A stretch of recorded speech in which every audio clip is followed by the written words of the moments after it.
Hello everyone, first time మన channel చూస్తుంటే subscribe చేసుకోవడం మర్చిపోవద్దు. వీడియోలోకి వెళ్ళినట్లయితే దీప కార్తీక్ ఇద్దరు మాట్లాడుకుంటూ ఉంటారు కదా. అప్పుడే కార్తీక్, అసలు జరిగిన దాంట్లో నీ తప్పేముందని, నీ ప్రమేయం ఏముందని నువ్వు బాధపడుతున్నావో నాకు అర్థం కావట్లేదు దీప అని అంటే, అప్పుడే దీప, మీకు అర్థం కాదు, మీకు ఎప్పటికీ అర్థం కాదు బాబు. విడిపోయి దూరంగా ఉంటున్న ఆ కుటుంబానికి మిమ్మల్ని ఎలా దగ్గర చేయాలి, మళ్ళీ మీ అమ్మగారికి తన పుట్టింటిని దగ్గర చేసి తన కళ్ళల్లో ఎలా సంతోషం చూడాలి అని నేను ఆలోచిస్తుంటే, ఈరోజు అందరం కలవడానికి వచ్చిన ఒక అద్భుతమైన అవకాశాన్ని మీరు చేతులారా నాశనం చేశారు. ఆ విషయం మీకు అర్థమవుతుందా అని అంటే, ఏంటి దీప అలా మాట్లాడుతున్నావు?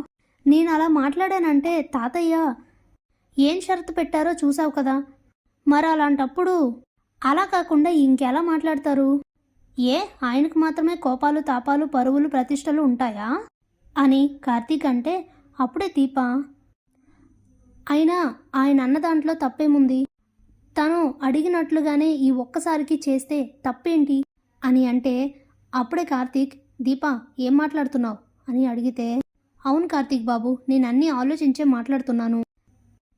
ఎంత కాదనుకున్నా ఆయన మీ తాతయ్య గారు, మీ అమ్మగారికి కన్న తండ్రి, మీ అందరి మధ్య రక్తబంధం ఉంది కాబట్టి ఆయన మిమ్మల్ని ఒక మాట అన్నా తప్పేం కాదు.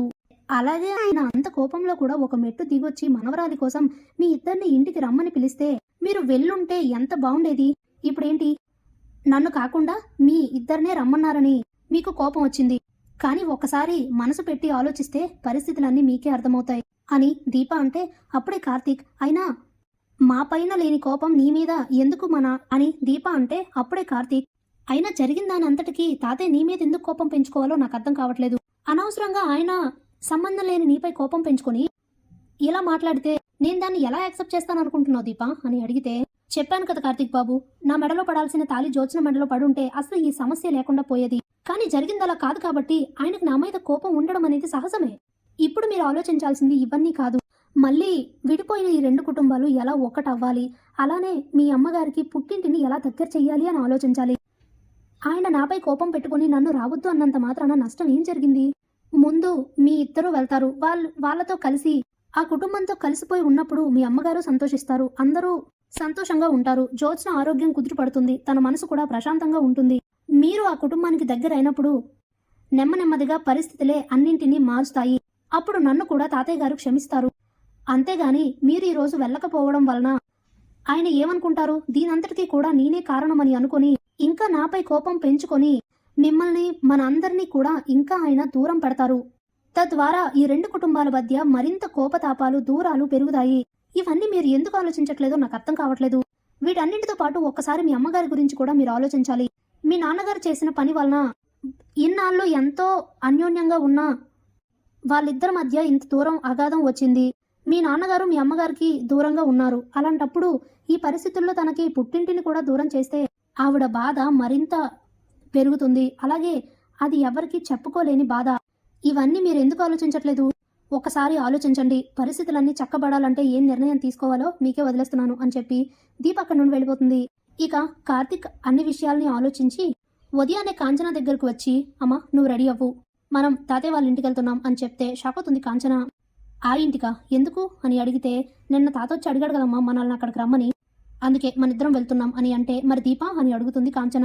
ఇప్పుడు దీప రాదమ్మా, ప్రస్తుతానికి మన ఇద్దరమే వెళ్తున్నాం. ముందు మనం వెళ్ళి ఆ కుటుంబంతో కలిస్తేనే ఈ సమస్యలన్నీ పరిష్కారం అవుతాయి, లేదంటే కుటుంబాల మధ్య దూరంతో పాటు పగలు కూడా పెరుగుతాయి. ఇవన్నీ అంత మంచిది కాదు, నువ్వు రెడీ అవ్వు అని చెప్పేసి అక్కడ నుండి వెళ్ళిపోతాడు కార్తీక్. ఇక కాసేపటి తర్వాత కార్తీక్ కాంచనని తీసుకొని శివనారాయణ ఇంటికి బయలుదేరతాడు. అప్పుడే నాకు చాలా సంతోషంగా ఉంది మీరు తీసుకున్న నిర్ణయం అని చెప్తుంది దీప. సరే అని చెప్పి శివనారాయణ ఇంటికి వస్తారు కార్తీక్, కాంచన. గుమ్మం బయట నిల్చున్న కార్తీక్, కాంచన ఇద్దరిని చూసి షాక్ అయిపోతుంది పారిజాతం. ఏమండి జ్యోత్స్న ఎక్కడున్నారు, త్వరగా బయటికి రండి అని పిలుస్తుంది. ఇక వాళ్ళిద్దరూ బయటకు వచ్చి వీళ్ళిద్దరిని చూసి షాక్ అవుతారు. లోపలికి రావచ్చా తాతయ్య అని కార్తీక్ అడిగితే, అప్పుడే శివనారాయణ చాలా కోపంగా, నువ్వు నిన్న నన్ను అన్ని మాటలు అన్న తర్వాత నిన్ను మళ్ళీ లోపలికి రాణిస్తానని ఎలా అనుకుంటున్నావు? మీకు కూడా ఈ ఇంటి గుమ్మం తొక్కే అర్హత లేదు, వెళ్ళిపోండి అని అంటాడు శివనారాయణ. ఇంతలోనే జ్యోత్స్న శివనారాయణ దగ్గరకు వచ్చి, ఏంటి తాత ఇది, చేతులారా మనకు ఒక అద్భుతమైన అవకాశం వస్తే దాన్ని నువ్వు వదులుకుంటే ఎలాగా?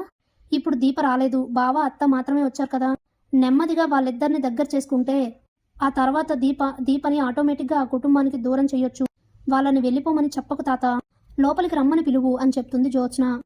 అప్పుడే శివనారాయణ, సరే ఇంతలో కాంచన, నాన్న జరిగినవన్నీ కూడా మనసులో పెట్టుకుంటే ఎలా చెప్పు, దేనికైనా కొంత సమయం పడుతుంది కదా, ఇప్పుడు మేము నీ కోరిక మేరకు మీ ఇంట్లో ఉండాలని వచ్చాం, ఇలా నువ్వు వచ్చిన వాళ్ళని వెళ్ళిపోమనడం ఏమైనా బాగుందా అని అంటే, అప్పుడే శివనారాయణ, సరే అయితే మీకోసం కాదు నా మనవరాల కోసం ఒప్పుకుంటున్నాను, రండి లోపలికి అని పిలుస్తారు.